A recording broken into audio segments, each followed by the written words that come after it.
Como a reforma trabalhista que entrou em vigor em novembro vai afetar o trabalho da Justiça do Trabalho? E as ações envolvendo disputas entre empregados e patrões do Brasil? Quais são as principais alterações? Para conversar sobre isso, recebemos Guilherme Feliciano, presidente da Associação Nacional dos Magistrados da Justiça do Trabalho. Seja bem-vindo, doutor Guilherme. Muito obrigado. Estamos aqui à disposição mais uma vez, sempre aí buscando trazer a informação para os nossos espectadores. Gentileza sua. Doutor Guilherme, vivemos uma situação de milhões de desempregados no país. Há uma perspectiva de uma melhora ainda tênue, mas também temos um problema estrutural, não é só a conjuntura do desemprego. A Justiça do Trabalho hoje, de fato, parece que não poderia ser regida pela mesma lei de 70, 60 anos atrás. O trabalho hoje já mudou. A gente pode trabalhar através do celular, são várias ocupações desapareceram e outras surgiram também. Quais os pontos que o senhor destacaria como positivos na reforma trabalhista?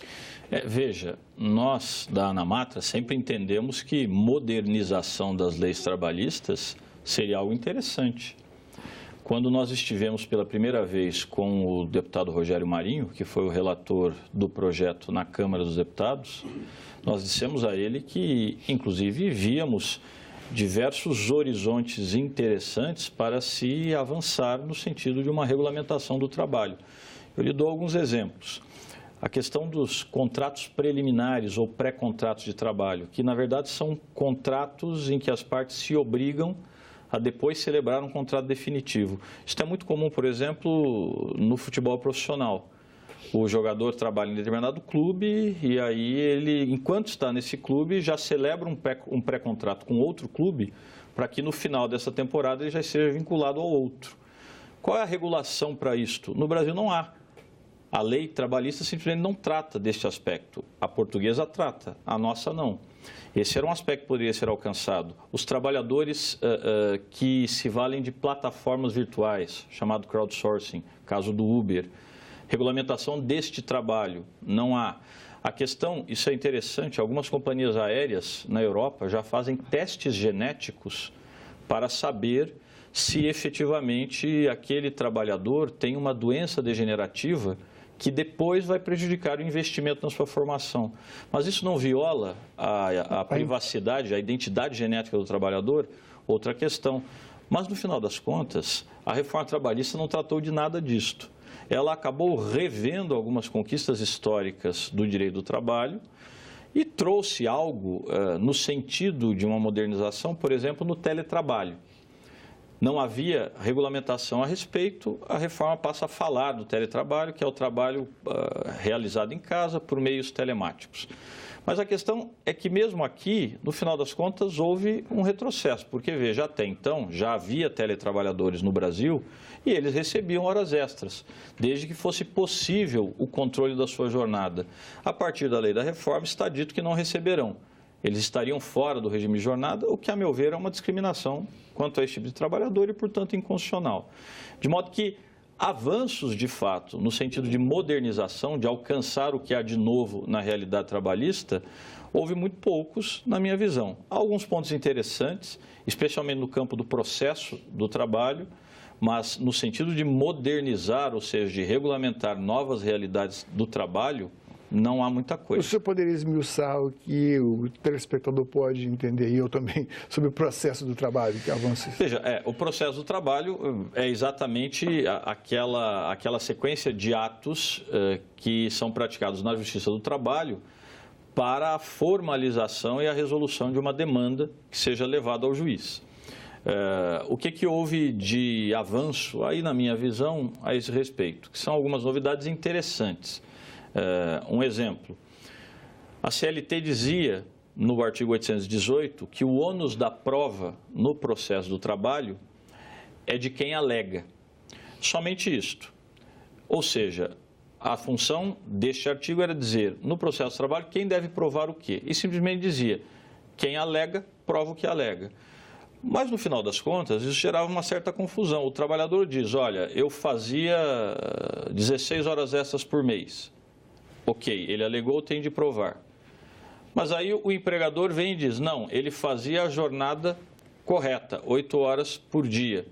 Aí o empregador alegou, agora ele é que tem de provar ou ainda é o empregado? Então havia uma grande confusão a esse respeito e no final das contas os juízes do trabalho aplicavam o Código de Processo Civil. Agora a reforma diz textualmente que a regra é aquela que já está no Código de Processo Civil, ou seja, o autor, aquele que pede, tem de provar os fatos que constituem o seu direito e o réu tem de provar os fatos que impedem esse direito ou que modificam esse direito ou que extinguem esse direito. Por exemplo, o direito a horas extras, então o empregador tem de provar, por exemplo, que ele pagou as horas extras, fato extintivo. Ou ele tem de provar que esse trabalhador não está sujeito a regime de jornada, fato impeditivo. Mas quem prova a jornada, em princípio, é o trabalhador. E aí tem outro ponto interessante. No direito sempre se falou da chamada melhor aptidão para a prova, e no direito do trabalho isso é muito verdadeiro. Imagine que o trabalhador quer provar as horas extras, mas ele sabe que as horas que ele marcou no cartão de pontos são as horas corretas, elas só não foram pagas. Só que ele não tem esses cartões. Então, o que o TST já havia decidido na sua jurisprudência? Se a empresa não apresenta os cartões, porque ela tem uma melhor aptidão para esta prova, presume-se que a jornada que o trabalhador falou na petição inicial é verdadeira. Isto é uma inversão do ônus da prova. Não tinha previsão na lei trabalhista, embora até se praticasse. Agora está expresso em um dos parágrafos do 818. Então, nesse particular, me parece, houve uma alteração interessante. Bom, quanto à questão de o trabalhador que faça uma denúncia infundada, que faça um questionamento, leve à justiça, que esse é o principal argumento do governo, ter que pagar depois pelos custos judiciais, se ele for derrotado, isso aí parece também que há uma certa distorção nas coisas. Há uma polêmica enorme aí. Veja, historicamente na Justiça do Trabalho, o princípio era o da gratuidade. Então, não havia despesas a pagar e não havia os chamados honorários de sucumbência. O que quer dizer isso? O trabalhador, se perdesse, não teria que pagar os honorários do advogado da empresa. A empresa, se perdesse, não teria de pagar os honorários do advogado do trabalhador. Isso agora mudou. A reforma traz o regime de sucumbência honorária para o processo de trabalho, ou seja, quem perde tem de pagar o equivalente aos honorários, que são os ditos honorários sucumbenciais. Isso para as duas partes. Para as duas partes. Agora, qual é a polêmica que se instaurou a esse respeito? Primeiro que, volto a dizer, há muita discussão se isso deveria ter vindo para a Justiça do Trabalho. Na minha opinião, não. Mas o fato é que o legislador aqui é quem decide e trouxe essa sucumbência. Só que ele foi um pouco além. E essa é a questão que tem sido mais polêmica. Ele estabeleceu que mesmo que o trabalhador seja pobre, na acepção jurídica do termo, ele terá de pagar esses honorários. Mesmo que ele seja pobre, na acepção jurídica do termo, ele terá de pagar os honorários do perito. Ele terá de pagar as custas se ele for à audiência sem justificativa. E aí, há uma discussão se isso não fere a Constituição quando ela garante assistência judiciária integral e gratuita. Porque o que a reforma diz? Se o trabalhador tiver crédito, mesmo ele sendo pobre, ele paga. Significa o quê? O trabalhador é pobre, o juiz diz, você é pobre e, portanto, você não pode arcar com as custas do processo sem prejuízo da sua subsistência e da sua família. Só que aí ele ganha 3 pedidos de verbas rescisórias e isto dá R$10 mil. Mas ele entra com outro pedido de R$10 mil também, um quarto pedido, e este ele perde. E vamos dizer que este quarto pedido exigiu uma perícia. E vamos imaginar que esta perícia ficou em R$5 mil. Agora, pela reforma trabalhista, esses R$5 mil tem que sair daqueles 10 que ele ganhou nos 3 primeiros pedidos. Os honorários de sucumbência em relação a esses 10 mil, que podem chegar até 15%, portanto até R$ 1.500 para o advogado da empresa, vão sair destes 10. Veja que, na verdade, ele está pagando com crédito que ele ganhou na própria ação ou em outra ação, mas ele está pagando. A Constituição diz assistência judiciária integral e gratuita. Parece que a reforma aí viola a Constituição e o Procurador-Geral da República já entrou com uma ADI a esse respeito. Bom, o governo, na sua argumentação pré-aprovação da reforma trabalhista, ele alegou que havia um excesso de causas, uma demanda muito grande de milhões de causas que não se justificariam. Essa seria uma das razões pela reforma. E propagou que, inclusive, recentemente, após a reforma, que nenhum direito estava sendo retirado dos trabalhadores. A ANAMATRA não concorda com isso, não? Não. E essa sua pergunta é excelente. Veja, primeira ponderação aqui a ser feita. O Brasil é recordista mundial de ações trabalhistas. A Justiça do Trabalho existe não só no Brasil, mas também ela não existe com autonomia em todos os países. Mas ela existe na Inglaterra, ela existe na Alemanha, ela existe na França, no primeiro grau. E o Brasil é muito mais populoso que esses países todos. Agora, até circulou por aí a seguinte informação: 98% das ações trabalhistas do mundo estão no Brasil. Isso é mentiroso, isso é uma falácia. As ações trabalhistas no Brasil correspondem a aproximadamente 15% do acervo nacional de processos. O maior acervo não é nem da Justiça do Trabalho, é das justiças estaduais. É o maior acervo da União, porque a Justiça Militar é uma justiça pequena, a Justiça Eleitoral também tem uma atuação mais episódica, digamos, e a Justiça Federal também não é uma justiça tão grande. Nós temos, só na ANAMATRA, 4.200 juízes associados. Isto é muito mais do que há em termos de juízes federais. Então, é evidente que, na União, a demanda é maior na Justiça do Trabalho. Isto repercute no número de juízes, na ramificação das varas, etc. A gente tem um quantitativo de quantos milhões de processos ou milhares de processos surgem a cada ano? Sim, depende muito do ano. Mas, veja, de todo modo, primeiro, e aí é o segundo dado que eu queria dar, foi ventilada a hipótese, até recentemente, pelo jornal Estado de São Paulo, de que com a reforma esse número estaria caindo. Então, a manchete mais ou menos cedo dizia, ainda, né? Isso, cedo demais, e era esse o ponto que eu queria dar. Por que isso aconteceu? E nós temos esses dados na ANAMATRA, exatamente falando de volume de processos. Na semana imediatamente anterior, a 11 de novembro, que é quando a reforma entrou em vigor, os advogados apresentaram todas as ações, porque tinham medo da lei que viria, especialmente por essa questão de honorários, de gratuidade judiciária, que na verdade se relativizou. Eles temiam isto. Então, nós temos dados, por exemplo, do Rio de Janeiro, da primeira região, que na sexta-feira anterior ao dia 11 de novembro, que foi um sábado, foram ajuizadas quase 10 mil ações. E na segunda-feira subsequente, nem 200. É por isso que teve uma queda, porque houve uma apresentação antecipada de muitas ações. Não há nenhuma evidência nesse momento de que a reforma vai diminuir o volume de ações. Então, duas respostas. Primeiro, a Justiça do Trabalho não é este monstro que se pinta em termos de volume. Ela tem apenas 15% do volume nacional. E segundo, aparentemente, é a nossa convicção, a reforma não levará a uma queda do número de ações, não. Vai haver primeiro uma estabilização e depois talvez até um crescimento no primeiro momento. A mesma imprensa que publica ações de resgate de trabalhadores, por exemplo, bolivianos naquelas confecções subterrâneas lá em São Paulo, ou lá nas matas lá do Pará ou do Maranhão, resgate de trabalhadores escravizados, também publica notas que foram divulgadas com laudos de peritos da Justiça do Trabalho, dos fiscais, que foi verificada uma saboneteira em desacordo ou uma cama beliche sem aquela grade protetora, que evidentemente não quero crer que esses documentos não foram falsificados.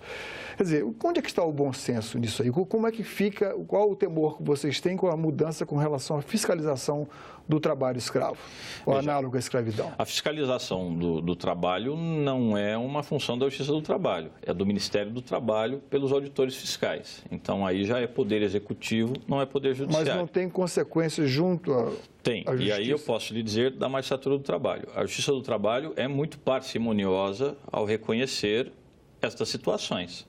Não se pode reconhecer na jurisprudência dos tribunais regionais, e especialmente do Tribunal Superior do Trabalho, isto que muitas vezes se vende, que é o fato de que se reconhece trabalho análogo ao de escravo em qualquer situação. Não é isso que se vê. Agora, há muitas vezes situações sérias em que se aponta um aspecto, por exemplo, esse da saboneteira, e se esquecem os outros tantos. Nós temos situações seríssimas no Brasil envolvendo o trabalho forçado, o trabalho degradante, que é aquele em que há, inclusive, risco para a saúde e segurança do trabalhador, a jornada exaustiva e a servidão por dívida. Aliás, a Organização Internacional do Trabalho já disse que o principal problema do Brasil em termos de redução à condição análoga de escravo, que é a chamada escravidão contemporânea, é a servidão por dívida. Com relação a essa questão da saúde do trabalho, né? Um dos aspectos colocados na reforma, foram polêmicos, foi a questão das mulheres grávidas trabalhando em condições de risco, em condições insalubres. Da forma como está colocado na medida provisória encaminhada pelo governo, essas alterações, aqueles acordos que foram feitos como pré-condições para que fosse aprovada a reforma trabalhista, estão atendendo o que o Anamatra esperava ou não? Não, veja, houve uma melhora, porque na primeira versão, a mulher gestante que quisesse trabalhar em um meio ambiente insalubre, ela poderia fazê-lo até com uma autonomia maior. E aí é preciso que se veja que o que está em causa não é apenas a saúde dela, mas é a saúde também da criança. Mesma coisa na mulher lactante em relação à criança que está sendo amamentada. Do nosso ponto de vista, o ideal é que em ambiente insalubre, qualquer insalubridade, grau máximo, médio até mínimo, não deveria haver trabalho da mulher grávida ou lactante, seja pelo interesse dela, seja pelo interesse da criança. O que fez a medida provisória 808? Ela, digamos, trouxe uma proteção maior. Ela disse que, em princípio, no caso da mulher gestante, em meio ambiente insalubre, com insalubridade de grau máximo, ela efetivamente não pode trabalhar. E nas outras hipóteses, ela teria de apresentar um atestado médico, de médico da sua confiança, para poder trabalhar. A lógica antes era outra, ela teria de apresentar um atestado para não trabalhar. Então, nisso se caminhou um pouco, mas o ideal, do nosso ponto de vista, é que simplesmente não houvesse trabalho nessas circunstâncias, fosse para gestantes, fosse para lactantes. E essa tem sido até agora tinha sido a jurisprudência na Justiça do Trabalho. Era a lei antes, era o que dizia a lei, e aí assim se entendia. Por falar em lei, a imprensa divulgou largamente que houve uma séria resistência de alguns profissionais da Justiça do Trabalho em seguir a reforma, porque está determinado na reforma trabalhista. Essa revolta realmente existiu? O que a sua instituição pensa disso? Essa também é uma excelente questão. Veja, eu entendo que a magistratura do trabalho foi muito agredida neste período imediatamente anterior à entrada em vigor da Lei 3.467. Uma discussão ainda. E injustamente agredida. Eu vou lhe dizer... Após a aprovação, né? Entre a aprovação e a entrada em vigor. Não houve esse episódio de... Então, o que é que houve? A Anamatra realizou a 2ª Jornada Nacional de Direito Material e Processual do Trabalho. E até porque se preocupou em discutir estas questões e discutir a lei, a interpretação da lei com a sociedade civil organizada, a Anamatra não se fechou em copas. Ela chamou os magistrados do trabalho, nós tivemos quase 300 magistrados, mas ela também chamou os advogados trabalhistas, ela chamou os auditores fiscais do trabalho, ela chamou os procuradores do trabalho, Ministério Público. Chamou a academia, tínhamos lá professores universitários, vários, e chamou, inclusive, as assessorias jurídicas das centrais sindicais e de 2 confederações patronais. E aí fizemos o debate. E das plenárias, nós tivemos alguns enunciados muito críticos. Agora, veja, é absolutamente natural que juristas, especialistas em direito, se reúnam para discutir a interpretação de uma lei. O que disse o presidente do Tribunal Superior do Trabalho, o ministro Ives Gandra Martins? Ele parece que deu uma chamada à razão lá, não? Não, o que ele disse, e aí eu tenho de lamentar, porque ele foi convidado, inclusive mandou representação. Mas depois ele disse que haveria uma minoria barulhenta que seria contra a reforma. É aí o que eu lhe disse das injustiças. Eu fui citado, acho que pelo menos em 4 editoriais em um mês, pessoalmente. E os editoriais diziam coisas como guerrilha judiciária, comício judiciário, boicote, e nunca houve nada disto. É muito importante que o espectador entenda isto. A ANAMATRA tem por bandeira primeira a independência técnica do juiz. Ela não orienta juízes e nem poderia orientar a decidir assim o assado. Os juízes têm de ter independência e os juízes que reconheçam inconstitucionalidades têm de ter independência para reconhecê-las. Este é o ponto. A independência financeira da Justiça do Trabalho está salvaguardada para o ano de 2018 e os anos subsequentes? Veja, recentemente, no orçamento de 2016, a Justiça do Trabalho sofreu um corte orçamentário que nós julgamos foi discriminatório. O relator do orçamento, na época, no seu voto, disse, inclusive textualmente, que o corte da Justiça do Trabalho seria superior por conta da direção dos seus julgamentos, para que os juízes do trabalho fossem mais sensíveis a determinados interesses. Isso, na nossa visão, significava quase uma chantagem institucional, uma violação à independência por meio de um corte orçamentário. Nós levamos isso ao Supremo Tribunal Federal, tivemos 2 votos reconhecendo a nossa tese, os outros não.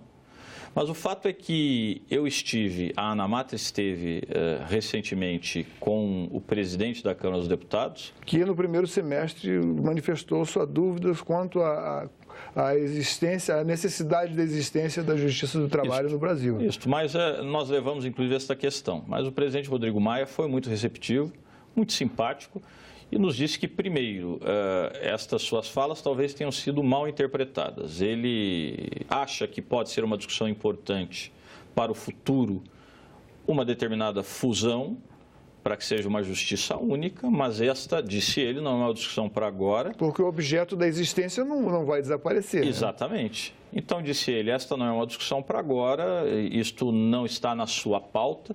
Nós estivemos também com o ministro Embaçaí, que igualmente nos disse que isso não é pauta do Poder Executivo. E, mais importante, o presidente Rodrigo Maia nos disse que cortes na Justiça do Trabalho que sejam maiores do que cortes que existam para as outras todas em função de arrecadação, não existirão. Até nos disse que se isto for sinalizado, ele próprio estará conosco para defender o orçamento, porque nós já sofremos esse corte elevado em 2016 e aí houve a emenda 95 que congelou ali. Então, digamos que a nossa contribuição para com as contas públicas já está dada desde 2016. Portanto, acho que quanto a isso as coisas estão bem encaminhadas. Numa perspectiva agora de longo prazo, você espera que as causas, que os processos, que o número de pessoas que irão recorrer à Justiça do Trabalho vai aumentar ou vai diminuir? O que vai acontecer? Veja, até como juiz do trabalho, eu espero que diminua, não é? Mas não acho, e aí é um pouco exercício de futurologia, não acho que isso se deverá à Lei 3.467. Em alguns pontos, isso também é importante que se diga, a Lei da Reforma Trabalhista até acaba estimulando mais ações. Eu vou lhe dar um exemplo. Um trabalhador... Mas se eu tiver que pagar, eu não vou entrar na justiça. Essa é uma questão, mas veja, e isto dizia respeito àquela nossa primeira discussão. A barreira econômica não pode ser um impedimento para o acesso à justiça. Esse é o problema. Veja, o trabalhador tem lá direitos que ele entende violados. Ele é pobre, mas ele não vai à justiça porque ele sabe que mesmo pobre, se ele perder, ele terá de pagar ao advogado da empresa. O senhor não concorda com aquela visão histórica das pessoas que dizem assim, histórico, digo assim, visão que veio se consolidando ao longo do tempo, que a Justiça do Trabalho ela é muito benevolente. Sempre, na maioria das vezes, dá ganho de causa ao trabalhador. Também é falacioso. Você pegar dados do Conselho Nacional de Justiça, Justiça em números referente ao ano passado, você vai verificar que procedências totais, ou seja, quando o trabalhador ganha tudo o que ele pede, não chegam a 6%. E improcedências totais também. Os percentuais maiores dizem respeito a procedências parciais e a extinções, arquivamentos, porque o trabalhador não foi, etc. Então, veja, isto já indica que é uma justiça que está sempre no meio, caminhando pelo meio. Ela não defere tudo, não indefere tudo. O que é mais trabalhoso, né? Porque você tem que julgar em minúcias, né? Sim, veja, a Justiça do Trabalho originalmente era uma justiça de classe, ela surgiu assim. Tanto é que havia juízes classistas, um representando os trabalhadores, outros os empregadores.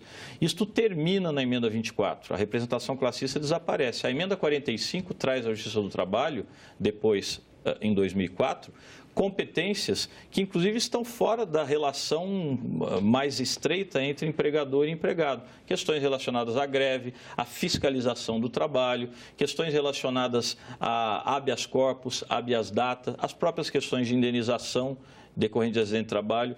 Então, a Justiça do Trabalho soube se reinventar. Hoje ela é algo absolutamente diferente do que era em 43, por exemplo. Doutor Guilherme Feliciano, muito obrigado pela sua presença aqui no nosso programa. Espero que volte sempre. Estamos com as portas abertas. Eu é que agradeço.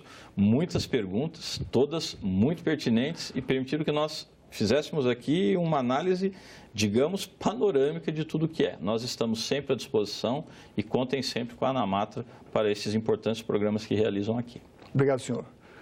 Para rever ou baixar este ou qualquer outro programa da TV Senado, é só acessar a nossa página senado.leg.br/TV. Se você quiser fazer um comentário, crítica ou sugestão de assunto, manda um WhatsApp para 619-9966-1616. Ou você pode fazer uma ligação gratuita para 0800 61 2211, o telefone do Alô Senado. Obrigado pela atenção e até o próximo Cidadania.